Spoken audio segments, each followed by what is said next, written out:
Tradičný ľudový odev to bolo súkno, výrobok z vlny.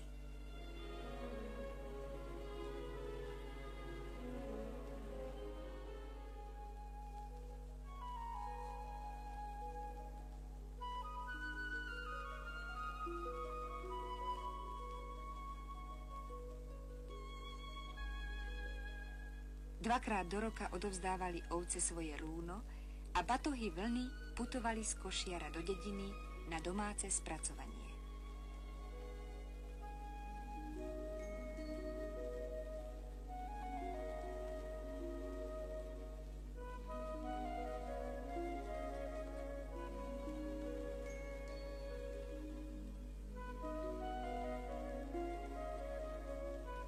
Aby sa vypraná a slnkom vybielená vlna mohla spriadať do nití, treba najprv rozčesať jej chumáče.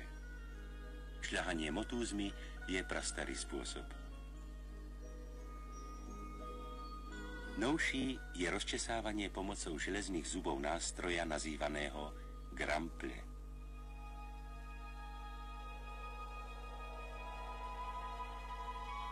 Grampľovaním možno z prírodnej bielej a čiernej vlny utvoriť ľubovoľný odtieň sivej. Hovorí sa tomu farbenie za sucha.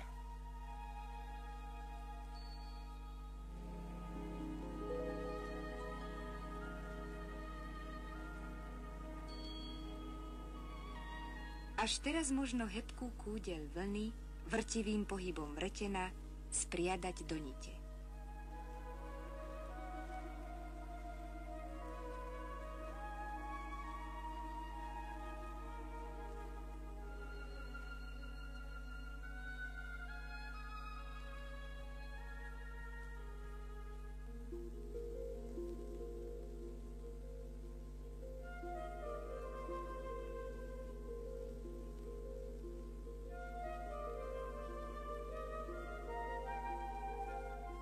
Okrem praslice a kolovrátka zachoval sa na Slovensku i tento starý spôsob pradenia hrubých nití z voľnej ruky, nazývaný druganie.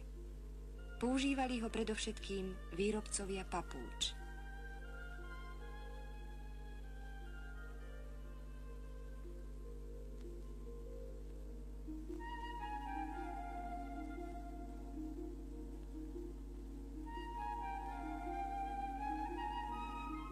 K súkenej podošve sa uprietla sára z hrubej druganej vlny, skrášlená vzorom.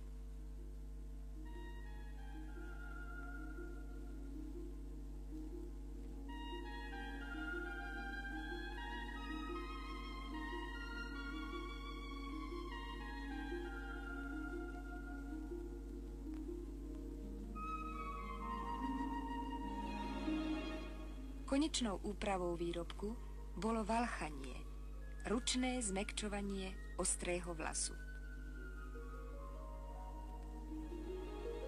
Zmotávanie nití na cievky a do pradien bolo prípravou na domácu i remeselnú výrobu súkna. Súkno bolo popri ľanovom plátne hlavnou súčasťou tradičného odevu.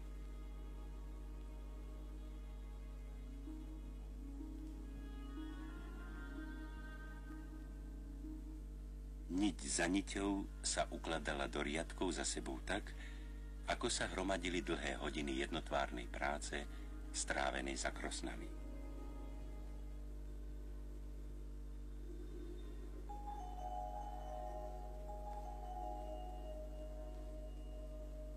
Vyrobené súkno muselo pred použitím prejsť procesom valchovania. V teplej vode pod údermi ťažkých šľapají zhustlo a jeho tvrdý vlas sa stal na dotyk mäkký a hladký.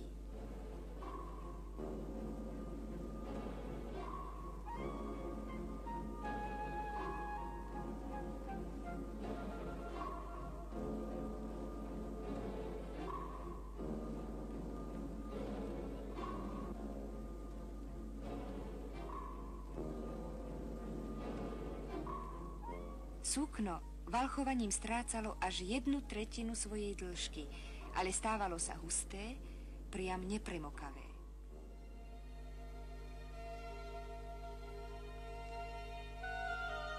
Výroba guby sa začína prípravou tenkých nití na osnovu a takýchto hrubých nití na útok.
Po niekoľkých spravidla 3 riadkoch útku, dôkladne rozčesaná kúdeľ vlny s dlhým vlasom sa zatkáva do osnovy a jej chumáče tvoria vlastnú gubu.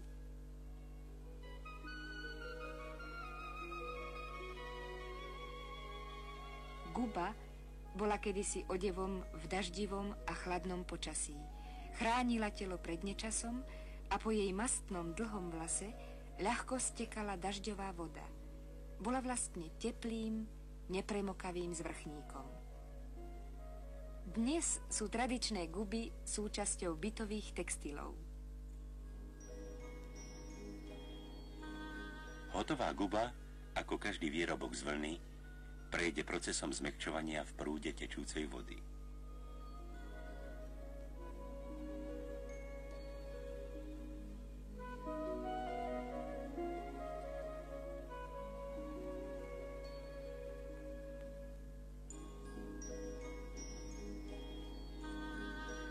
Na pohľad i na dotyk príjemná tradičná guba sa stala výtvarným predmetom a našla svoje miesto v súčasnom živote.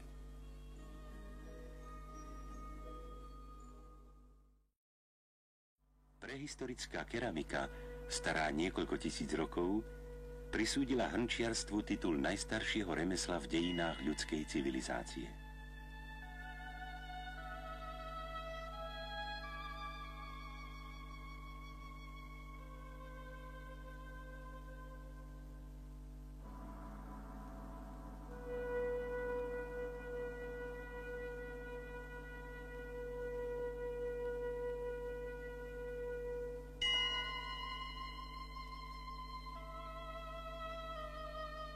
Z úlomkov sa skladajú nádoby a s nimi mozaika obrazu dávnych dejín. Doba kamenná,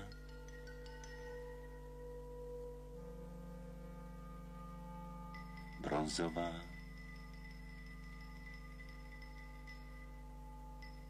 železná.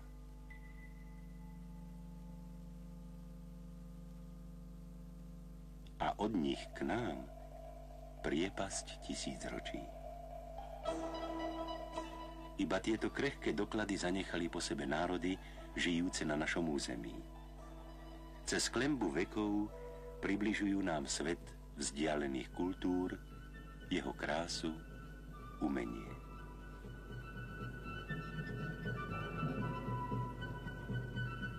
Príznačným prvkom prehistorických nádob sú nepravidelné tvary. Ich tvorcovia nepoznali hrnčiarsky kruh a svoje nádoby vyrábali pravdepodobne takto.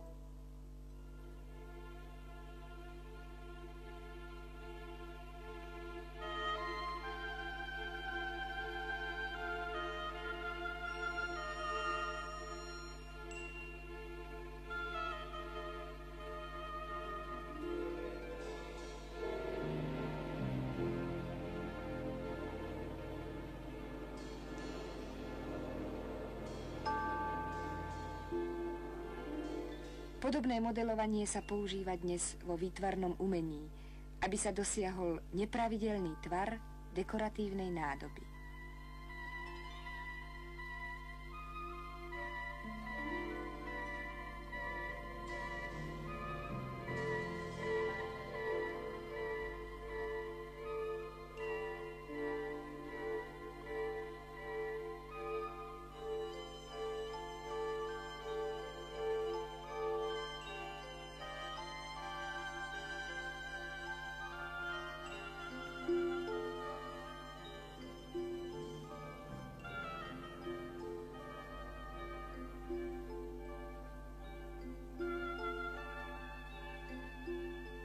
Prevratnú zmenu v dejinách keramiky priniesol hrnčiarsky kruh.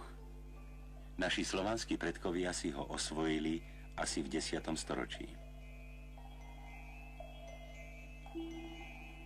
Hrnčiarsky kruh oproti predchádzajúcim technikám umožnil tvoriť nádoby pravidelného tvaru a tenkých stien.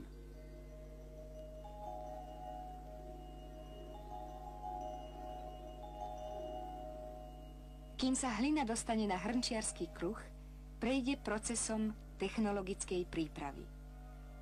Najprv treba vhodné hlinovisko.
Mäkká, poddajná, starostlivo vymiesená ako cesto na prípravu chleba, prichádza hlina na hrnčiarsky kruh, aby tu dokonala svoju premenu na ušľachtilé tvary nádob.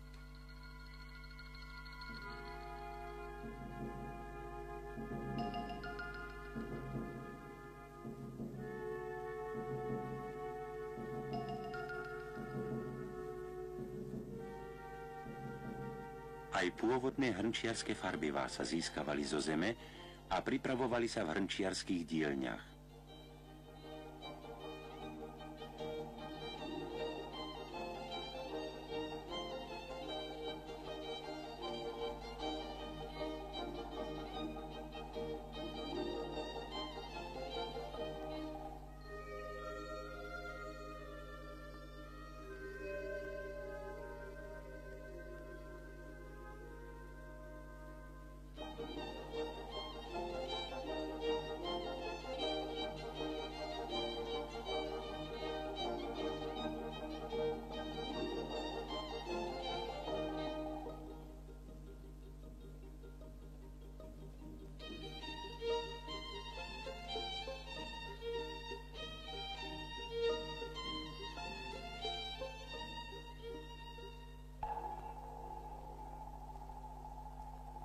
Príprava farbiva sa končila v kamennom žarnove.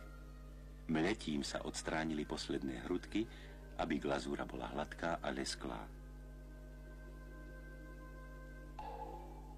Lievik z rohu, v ňom husie brko, boli hrnčiarským štecom. Hovorilo sa mu jednoducho rožok, alebo grguľa, keď bol urobený z hliny.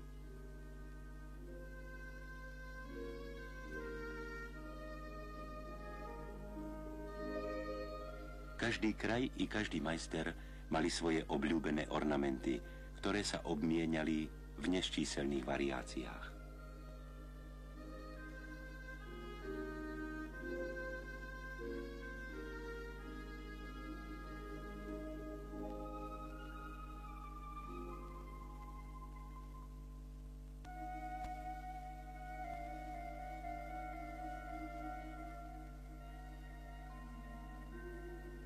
Keď je všetko pomaľované, poliate glazúrou, príde najdôležitejšia časť hrnčiarskej práce – vypaľovanie.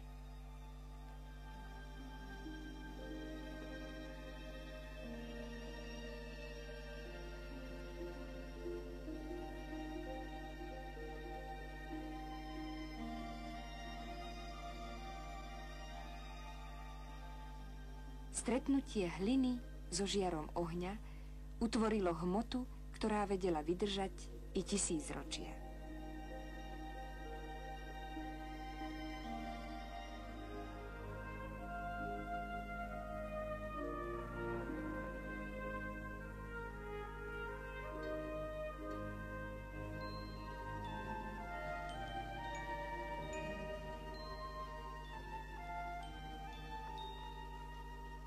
Každý kraj mal svoj vyhranený druh hrnčiarskej tvorby.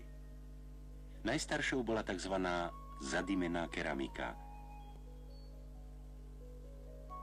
Jej posledný tvorca Ján Kováč zo Šivetíc.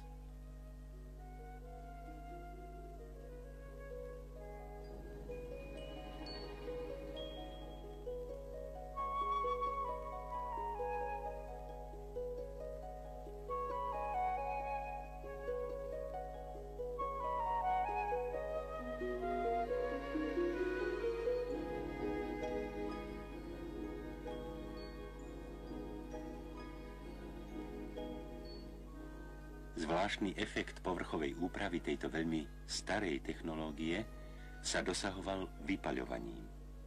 Uzavretá poľná pec, ktorá nemá obvyklý ťah, dáva svojim dymom glazúre osobitné sfarbenie.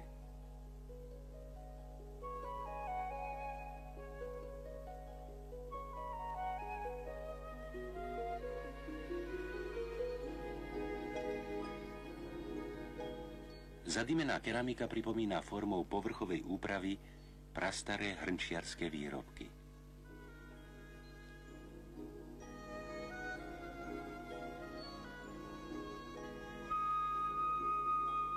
Domáca hrnčiarska tradícia siaha do čias starých Slovanov. Všade, kde bola hlina, boli i hrnčiari. Na niektorých miestach vznikli významné strediská tejto remeselnej výroby. V Pozdišovciach na východnom Slovensku hrnčiarska tradícia nepretržite pokračuje vyše 400 rokov. Na snímke z filmového archívu sledujeme slávneho pozdišovského majstra Polaška v jeho dielni.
Polaško bol uznávanou osobnosťou v hrnčiarskom svete.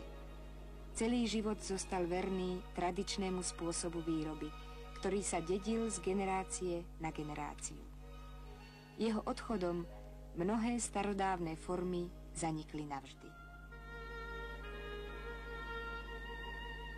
Významným predstaviteľom tradičnej keramiky v Šariši je Ján Frankovič z Bardejova. Patrí k posledným majstrom hrnčiarskeho remesla na Slovensku, ktorí sa držia iba starootcovskej technológie.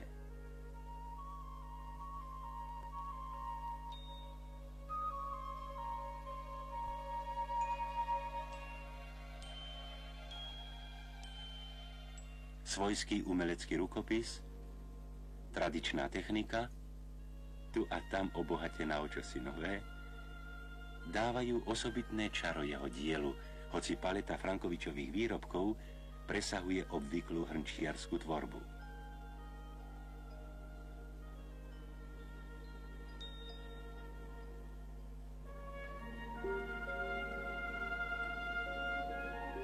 Ešte v minulom storočí bolo na strednom Slovensku významné centrum keramiky v obci Beluj.